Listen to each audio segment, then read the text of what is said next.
Hello, my name's Dr. V Forster and I am a leukemia biologist based at Newcastle University.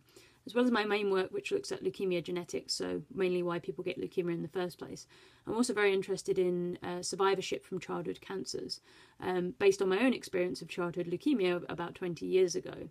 And our survivorship is a very fast-growing field, mainly because we're only just now getting enough people surviving childhood cancer long-term, like me, to see what happens to them. And unfortunately, the emerging picture clinically is a little bit grim. We know that 96% of childhood leukemia, childhood cancer survivors will experience a long-term chronic disabling health condition or a fatal health condition by the time they're 45. And also, somebody like me only has a 70% chance of reaching their 50th birthday. And this all sounds very grim, but it's not all doom and gloom, because the more we learn about these conditions, the more that we're figuring out we can actually, slow down the rate of decline by things like people who have problems with their heart, or indeed, if we get there early enough, people have checkups and diagnostic tests, suitable diagnostic tests, that we can actually intervene before these things happen.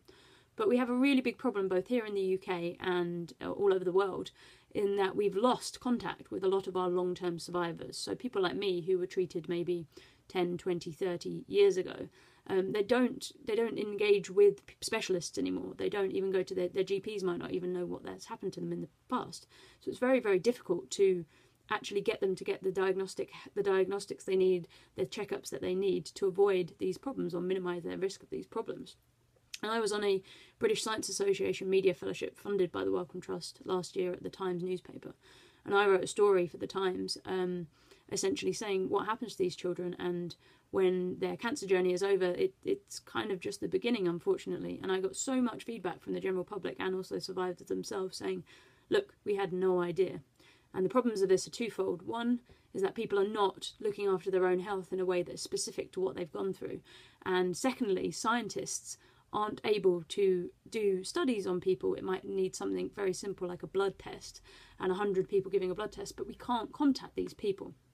So as well as my research, I also do a lot of social media science communication. And I got to thinking, well, there's got to be some way of using social media, because this target group is the age which use social media and apps the most. There's got to be some way of using social media to actually contact these people. So I am working with Professor Mike Hawkins at the University of Birmingham and also computer scientists here at Newcastle to try and come up with a way that we can use social media to get people involved again and looking after their health and contributing to studies. So I would love to be considered for the Frontiers Innovator award, because I'm a molecular biologist, but I think, I read the blurb for the day and I thought, well, these are the people that I need to speak to develop this idea. So I hope upon seeing this video and reading my CV that you might be persuaded that I deserve an award to come along. So thank you very much. I appreciate it.